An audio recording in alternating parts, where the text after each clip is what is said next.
What's up, everybody? This is Jay, and this is my season 4, episode 7 recap for Empire. Remember to support me on Patreon and PayPal, and let's get into it.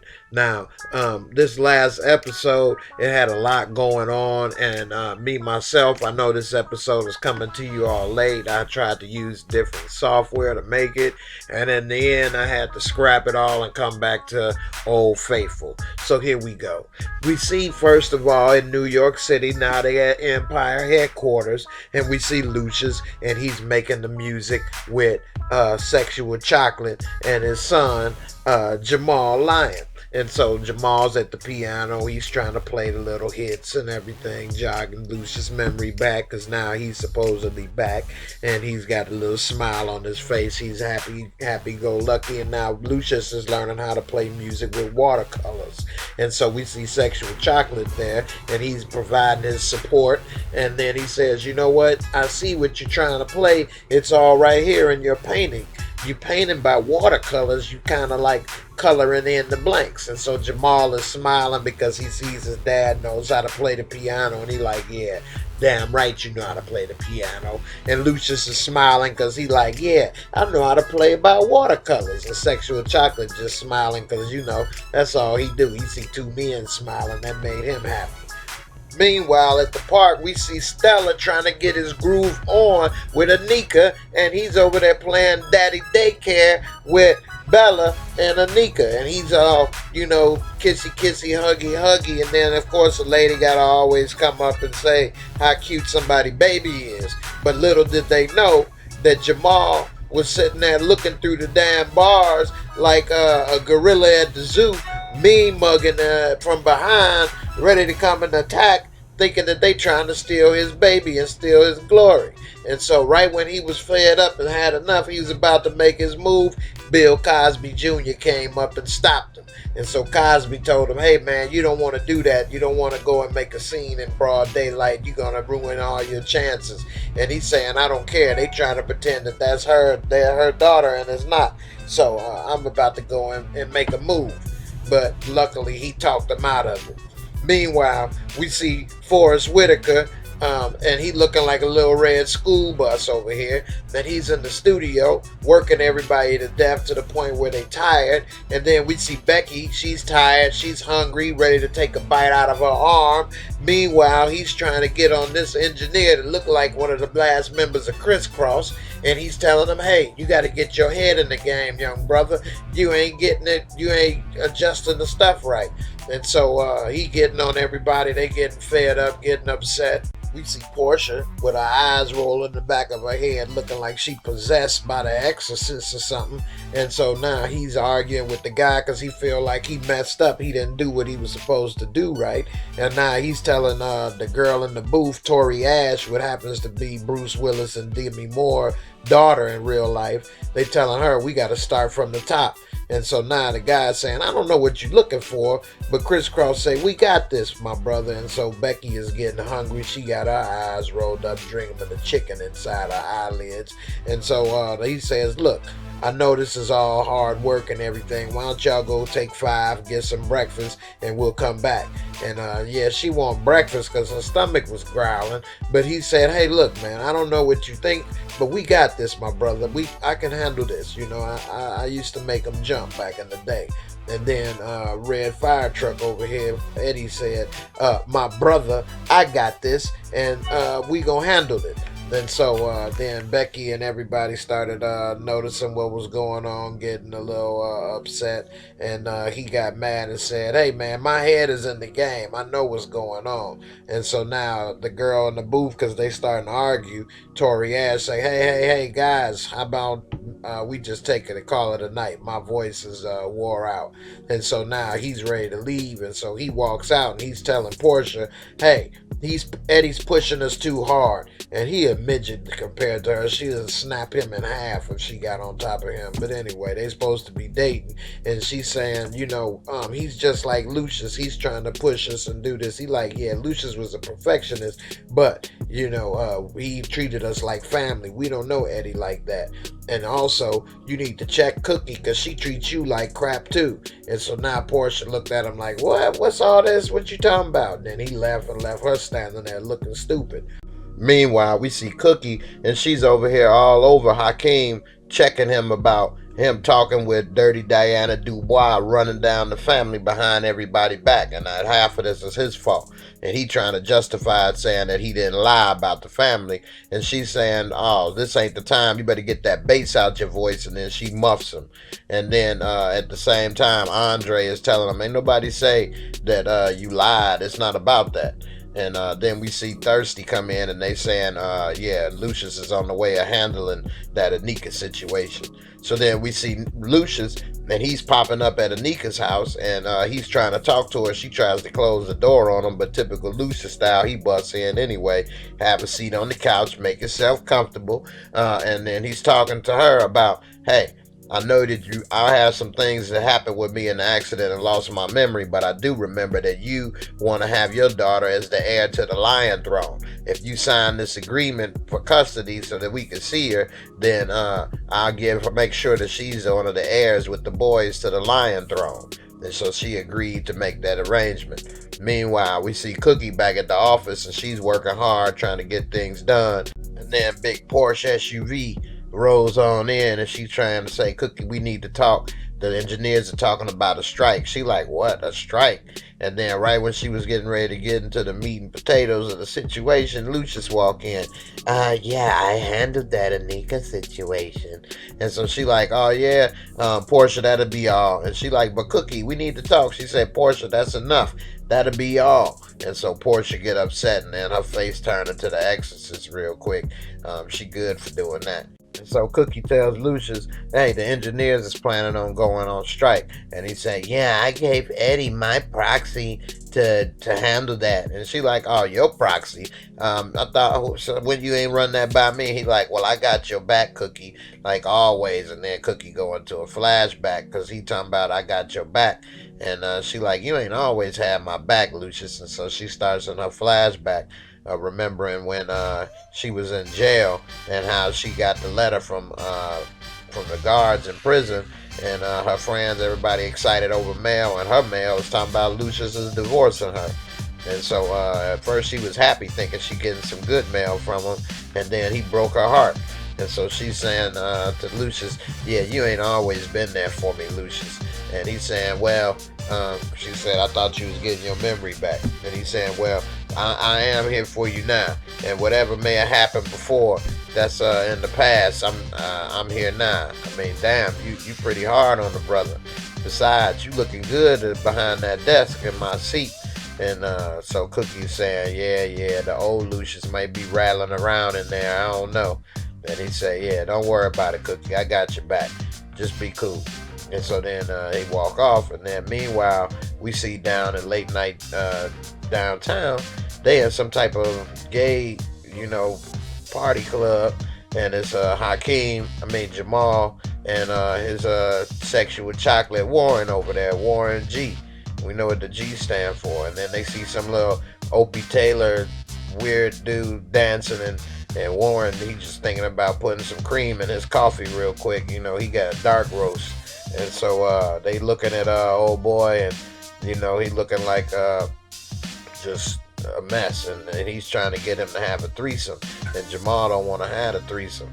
And so meanwhile, we see Andre, and he's sitting there calling his girlfriend back and forth, and he just can't get his mind off of her all night long. So the next morning, we see him going to work, and he's in the lobby, and then next thing you know, he catches on the TV that she was involved in the shooting.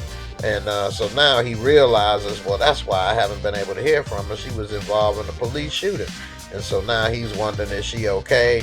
He's getting worried, and he's getting ready to leave to go call and see what's going on. But Portia rolls up, and she's saying, hey, I need to talk to you. The engineers is going on strike. And he's saying, not now, Portia, I gotta go. And so now Portia getting mad because she feels like nobody listening to her, and she not realizing people do got other stuff going on. And then next thing you know, he's taking these pills again. Every time he's doing something, he got to take these pills. And so now Portia upset. They go to Exorcist coming out. She possessed again. And so now we see her walking with Crisscross, and they go into the front lobby, and here comes Big Chevy Blue right here, Eddie, and he got one of the signs talking about Empire unloyal to everybody. And so he's asking what's going on with this. Then he calls him a boy. Then she's Cookie walks in, and then he's saying, "Hey Cookie, these signs wasn't supposed to get out yet."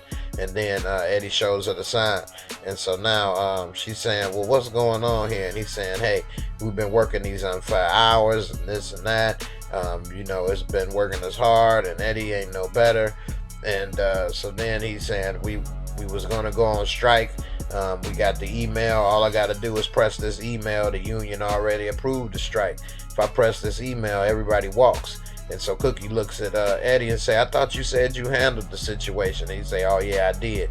And he walks up and just debows the phone up out of old boy hand. Crisscross, he about to make him jump up out his skin. And so now he just look at Eddie while he snatched his phone, and he say, "What email? This email?" And he just goes straight to deleting it. Cookie tried to tell him, "Stop, don't do it." But Eddie just in his debo zone, and he deleted the email. And so now Cookie is looking like, oh man, she knows it's about to escalate.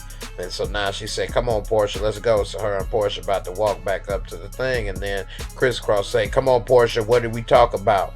And so now Portia's stuck between the two. So she started walking with Crisscross, and then Cookie say, "Oh, so that's how it is? Your man say jump, you say how high?" And so now Portia get upset, and she turn around and she say, "Oh, it ain't like that, Cookie. My man ain't the one I get up for in the morning every day. And so, I come and I do all this. I let you call me out my name, but lately I must be thinking that you must be right, because I do all this work and I don't get appreciated." And then Cookie trying to say, "Let's not go here right now, Portia." She say, "No, you ain't gonna talk over me. This the one time you gonna listen. Maybe we should go on strike." And then she snatched the sign from Big Eddie. He ain't gonna debo her in front of everybody. And then she start yelling, "Strike, strike," looking like a cracked out Whoopi Goldberg over here. And she making Crisscross proud because she got more balls than he do. And so now she's screaming, "Strike, strike." And she getting the crowd hyped up and everything. And next thing you know, everybody walk out. So she made everybody walk out and initiated the strike. Meanwhile, we see Jamal, and he's at the house, and they done got little John B over here, and they done found him off of some little hotline, chat line, and they trying to have him as a little cream between their little fillings right there. And Jamal's not feeling it, whereas Warren is steadily trying to push the envelope and get him to do something, a threesome. And Jamal is like kind of standoffish, and Warren is saying, "What's wrong?" And so he walk over there and ask Jamal, "Is everything okay? What's wrong? I thought you was cool." He say, "No, I wasn't cool. The only reason he here is because you kept pushing it." And so he tells, Warren goes and tells old boy he got to leave. And he's saying, "What's wrong?" He say, "Man, you see that guy over there? I loved him." And so now we see Jamal looking over there, and he's like, "I love you." And so he walked back over there. He like, "Jamal, I'm sorry. I just want you to know I love you, man, no matter what. I really love you." He's like, "Yeah, I love you too." He's like, no, I really, really love you, man." He thought he was about to shed a tear for his little Jerry curl over there. Meanwhile, we see Andre, and he just popping pills like a no-dose over there. And every time he popping pills, next thing you know, his girlfriend shows up. And so now she pops up. Coincidentally, he been calling her all day. Now she pops up. And so now he's talking to her, and he's saying, "Where you been? What's happening?" And now she's saying about how she killed a man. He was saying, "Well, you did what you had to do." And she was like, "Well, this is enough that actually I set it up and planted the gun. I didn't have to do that. I killed that man." And he's saying, "Well, you had to do what you had to do." She say, "Well, I just let you know my deepest secret. You think I don't trust you? I just told you something that could put me away in jail for the rest of my life. Now do you think I still don't trust you?" Meanwhile, we see Lucious at Empire, and he's over here working with Donald Trump as the composer, and they making a song. He's trying to paint wild watercolors with this new song, his new creation, when everybody starts getting the text and email saying that it's time for a strike. And so now they're saying the strike starts now, get up out of there. So then everybody just leaves right there, don't even say a word. And Donald Trump and the crew, and then Lucious is wondering what's going on, where's everybody going? Nobody even looks at him. Nobody says a word. And then we got Carly Simon over here. She tells him, hey, it's a strike, Lucious. Everybody's leaving. And so now he's sitting there wondering, damn, strike, huh? Now he's sitting there at the piano when Eddie comes in, and Eddie comes behind and starts talking to him about how he don't need any musicians, because Lucious is saying, I don't have any musicians. Eddie say, man, I remember back in the day you would be everything all by yourself. You were a beast. You could create a whole symphony by yourself. You don't need any musicians. You're amazing. And so Lucious started having flashbacks of when he was at the piano and creating by himself. And so now Eddie left, and he's looking at Lucious through the glass in the other room. And he see Lucious going to work, and it's all motivated thanks to Eddie.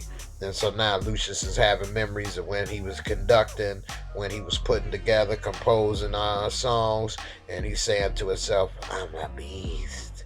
I'm a beast. And so now he's putting together his new hit. He's remembering all the good old days he had before he was injured, and how he used to put together whole songs by himself and arrange the hits. And so now Lucious is still working at the piano, and he's trying to complete his masterpiece all by himself. And meanwhile, we see outside of Empire, they starting to have a little riot going on, and now the crowd is all hyped up. We see Crisscross right here, and he's jumping, trying to get everybody hyped with his little sign. We see big Porsche SUV trying to talk to everybody. Then next thing you know, we see Cookie standing outside watching. And if I was Cookie, I'd be thinking about firing Portia when it's all over what she did. Anyway, we see Shine walking with his crew, and she says, what are you doing joining them? You own part of Empire. He said, yeah, but I'm with the 99%. My mother used to work in lunchroom, so I'm always with the working people. She said, yeah, you with the stupid people.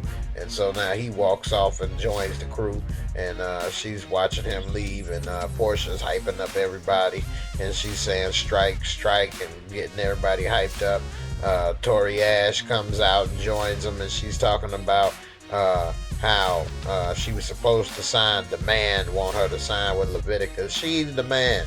She's the woman. And so now she starts singing for them outside, and she starts pumping up the crowd to go on strike. And she's getting everybody riled up. Meanwhile, Cookie goes back inside, and she's talking with Thirsty and Eddie about the plans, and they saying how they got dirt on everybody and what they gonna do. And she say, no, we're not gonna go that route. We're not gonna do that.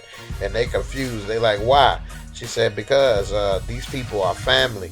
And he said if they were family, they wouldn't be doing this right now. They derailing the 30 for 30. She say, that's all right. They just don't understand. And so she's letting them know what we're going to do is we're going to talk to them. And they just don't understand their family. And so then she has a flashback of when she was in prison, and they was throwing a little pity party for her getting divorced. Happy divorce day. And so they all having a little good time when Pound Cake come in. That Pound Cake looked like it was spoiled right there. And she say, it's a damn shame when I can't even get invited to your little pity party. And she say, not now, Pound Cake. Pound Cake like, well, what you gonna do about it? And so then she hop up like she about to kick Pound Cake ass, and then Pound Cake back up and cover up her belly and said, no. And she's saying, what? Who knocked you up? And she's saying, you don't know what you talk about. You need to mind your business there. And so now Cookie is snapping back into reality and realizing, hey, maybe we do need to stick together more. Sometimes a person you may think ain't your enemy could be your friend, and vice versa. And so now she's telling Thirsty and Eddie, Eddie, what's your title? And he's saying, well, I'm the assistant to the president, Cookie lying. And so he like, yeah, well, this is what I want y'all to do. Gather everybody up together for a board meeting, and we gonna talk it out. So later, we see they having a board meeting and everybody's assembled. And so now we see everybody at the table. They ready to discuss everything. And in walks Lucious and Eddie. And as soon as Eddie walks in, the first thing he do is he got a mean mug crisscross, because he the one that kind of initiated the strike, and he's the one that kind of started it all, because he was mad because Eddie he said was driving him too hard. And so now they mean mug each other. Cookie's there. She trying to be the mediator. And then she tells a story about what happened when she was in prison and how she came together with somebody she thought was her enemy. Pound Cake was struggling with the baby. She was having complications. She was saying there's something wrong with the baby, and that baby, even though it had a big ass condo to live inside of her, it was complaining. And so Lucious said, "Wait a minute, you helped Pound Cake? I thought she was your enemy." And she said, "No, I didn't say I helped her like we were friends, but sometimes the person you think you got beef with, you never know, may turn out to be there for you." And so she ended up helping Pound Cake. Pound Cake was having problems. She trying to comfort her in the jail cell, put a little paper towel on her forehead, tell her everything gonna be all right. She told the story of how when she was having her first baby, Andre, how she has side swiping a white Lincoln, ended up help bringing them to the hospital. And she's saying, now, you never know what may happen and who may be there to help you. And so now she asked this engineer, when your dad was sick, who was there for you? And he said, "You were, Cookie." And she said, "Oh yeah." And then she asked the other lady, when your family needed money, who was there for you? And she said, "You were, Cookie." And then she asked even the janitor. She said, "Hey, when your kids needed help with school, who was there for you?" And then he said, "You." He pointed, "You, Cookie." And so next thing you know, she trying to get everybody to understand, hey, we may not do everything by the letter of the law according to the union, but we family, and we treat you like family. She said, "Portia, I don't think you dumb. I think you're very smart. Otherwise, you wouldn't have the job. Now, is it any way, that's just how I talk. Is it any way you can get your man to call off the strike?" And then she looked and said, "We good, boo?" And he said right there, "Do you trust her?" As if he don't know Cookie. But anyway, she said, yeah. And so she gave a nod. And so then Lucious and everybody was looking. Everybody is seeing what the result was going to be from Crisscross. And she said, "I think we good here." And so they pretty much called it off. Everybody started clapping. And so they said Lucious smiled at the way Cookie handled it. And they said, "So the strike's off." And so everything was settled.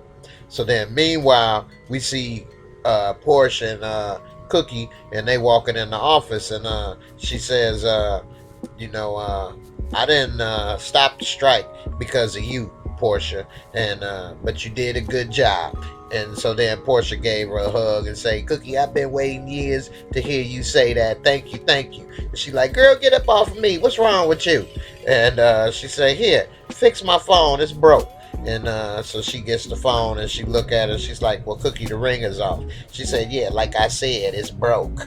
And then she walks away and she say, "Portia, thank you. You did good." And so now Portia, that warmed her little heart, and she's smiling and she walk away happy or whatever.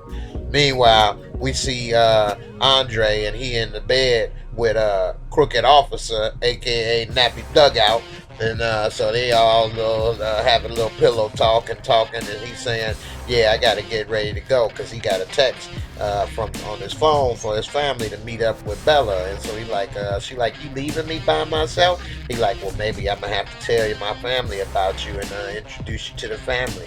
She like, "How you gonna tell them we met?" And he like, "Well, we'll think of a way." So meanwhile, back at where they're going, everybody is meeting up, Andre and the rest of the family, to go and meet and have that little visit with Bella.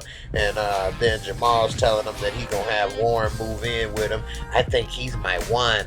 And they like, Cookie like, "Boy, you don't even know him. You better leave him alone." He like, "Can't you just be happy for me?"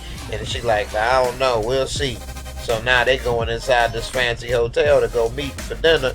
And then we see Dirty Diana with Boot Thang, and he's telling her that he didn't do the threesome. And she said, I thought you could have Jamal do anything you want. He like, it wasn't Jamal, it was me. I didn't want to do it. She like, oh, you fell in love with him. I knew you'd do it. And then he see out the corner of his eye that the Lion family is coming. She like, what are they doing here? She like, oh, I invited them. And then she said, Cookie, you know what this is. And Cookie is looking at Jamal, and everybody like, what the hell?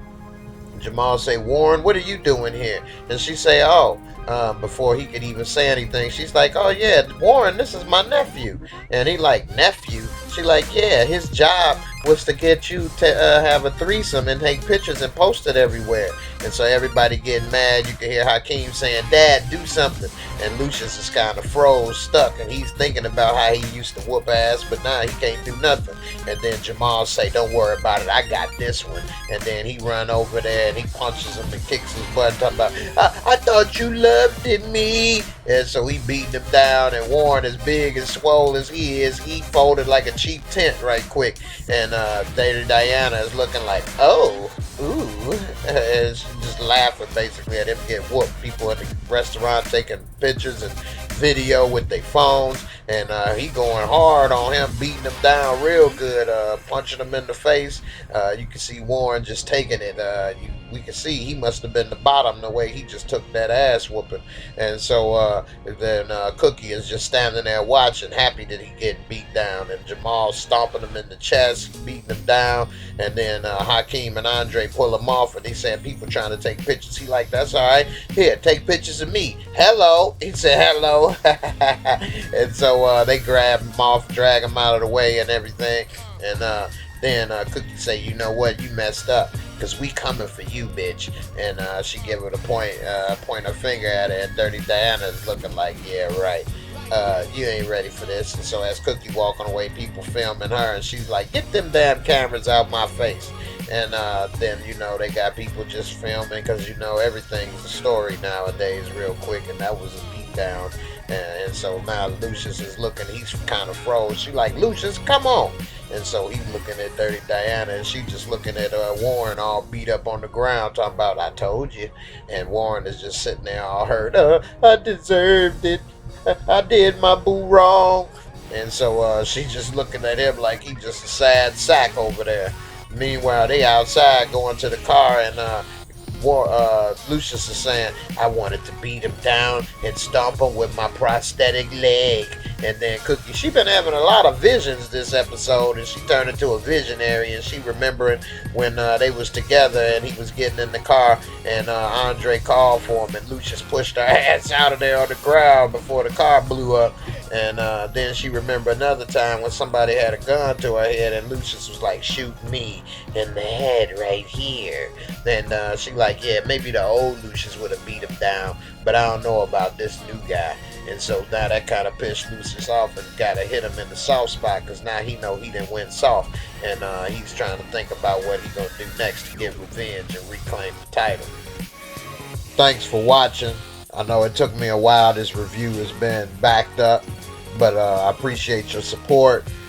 Continue to follow me on Facebook at Jaymoorereviews. Support me on PayPal at Jaymoorereviews, paypal.me. Instagram, Jaymoorereviews. Text, voicemail, your comments, 773-676-2699. Also support me on Patreon.com. The link is down below. And please, I appreciate all your support, and continue to support me on Patreon and PayPal. Even if it's just $1 a month, that goes a long way and adds up to help me create content full time. Also, watch these other videos. You may find an oldie but goodie that you missed. Have a good laugh here or there. And also, just thanks for watching. Subscribe, comment, share, like, and I'll see you in the next video. Peace.